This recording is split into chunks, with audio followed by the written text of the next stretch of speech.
دنیا تعلیم کے میدان میں تیزی سے آگے بڑھ رہی ہے۔ جو قومیں صدیوں سے تعلیم سے دور رہیں اور جن کے یہاں سوائے غلامی کرنے کے علاوہ اور کوئی مقصد نہ تھا، آج وہی قومیں تعلیم کے میدان میں آگے آنے لگی ہیں، اعلیٰ تعلیم حاصل کرتے ہوئے اعلیٰ عہدوں پر فائز ہو رہے ہیں، دنیا کے مختلف علوم میں مہارت حاصل کر رہے ہیں اور تعلیم کو زندگی کا حصہ بنا چکے ہیں۔ لیکن جس قوم میں تعلیم کو حاصل کرنا فرض قرار دیا گیا ہے، دنیا پر خلافت قائم کرنے اور دنیا میں حق کو عام کرنے کی ذمہ داری دی گئی ہے، وہی قوم تعلیم سے دور ہے۔ ایسا نہیں ہے کہ مسلمانوں میں سب کے سب تعلیم حاصل کرنے کے لیے مالی اسباب کا شکار ہیں اور نہ ہی ان کے پاس وسائل کی کمی ہے۔ اگر واقعی میں مسلمانوں کی دولت دیکھنی ہے تو ان کی شادیوں کو دیکھیں، چھلے چھٹیوں کے فنکشنز دیکھیں، دعوتیں دیکھیں، عیدوں میں مہنگے مہنگے ملبوسات دیکھیں، رسم و رواج کو دیکھیں کہ کس طرح سے وہ لوگ اپنی دولت لٹا رہے ہیں، کس طرح سے شادیوں میں پیسوں کا خون کیا جا رہا ہے اور کس طرح سے نام و نمود کی خاطر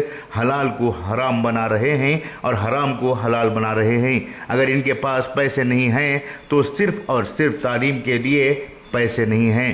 انہی اسکول و کالجوں کی فیس ادا کرنے میں غربت آ جاتی ہے، بچوں کی کتابیں دلوانے کے لیے ان کے پاس پیسے نہیں ہوتے، اچھے تعلیمی اداروں کا انتخاب کرنے کے لیے وہ مفلس ہو جاتے ہیں، بچوں کی بہتری کے لیے تربیتی کورسز کروانا ان کے لیے مہنگا پڑ جاتا ہے اور غربت کا رونا رونے لگتے ہیں۔ آج ہر ماں باپ اپنے بچوں کو مہنگے کپڑے، مہنگے جوتے، مہنگے موبائل، مہنگی موٹر بائک دلا سکتے ہیں، لیکن مہنگی تعلیم دلانا ان کے لیے دردناک عذاب سے کم نہیں ہے۔ ماں باپ ہر ہفتے ویکینڈ پر ہوٹلوں میں کھانا کھا سکتے ہیں، سال میں ایک دو دفعہ پکنک یا ٹور پر ہزاروں روپے خرچ کر سکتے ہیں، لیکن خرچ نہیں کر سکتے ہیں تو تعلیم کے لیے، جس سے ان کے بچوں اور ان کے آنے والی نسلوں میں سدھار آ سکتا ہے۔ سینکڑوں ایسے والدین دیکھے ہیں جنہوں نے محض چند روپیوں کی صورت دے کر اپنے بچوں کو تعلیم سے محروم رکھا ہے، چند پیسے بچانے کی خاطر داخلے نہیں دلواتے، جبکہ انہیں اپنے بچوں کو بعد میں ان کی ضد پوری کرنے کے لیے عیش و آرائش کے سامان دلانے میں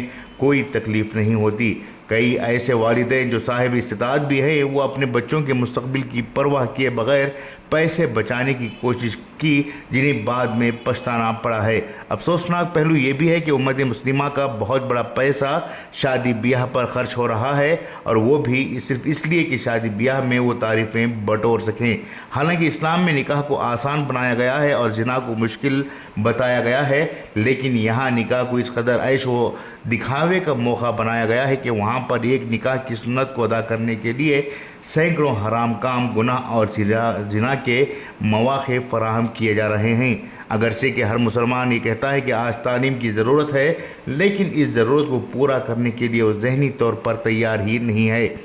اپنے بچوں کو بہتر تعلیم دلوائیں، انہی تعلیم کے مقاصد سے واقف کرائیں، اعلیٰ عہدوں پر فائز کروائیں، کامیاب تاجر بنائیں یا کسی بھی پیشے سے جوڑیں، تب مسلمان کسی کے محتاج نہیں رہیں گے، نہ ہی مسلمانوں کو اپنے بچوں کی شادی بیاہ پر لاکھوں کے جوڑے، بارات میں گھوڑے نہ دینے ہوں گے، بلکہ ایک تعلیم یافتہ انسان خود بخود اپنی زندگی کو بہتر بنانے کا پابند ہو جائے گا۔ یہی دین اور یہی اسلام ہے، اور اسی سے مسلمانوں کو بلند کردار قوموں میں شمار کیا جائے گا۔ انقلاب نیوز کے لیے مدثر احمد کی رپورٹ، شموگا۔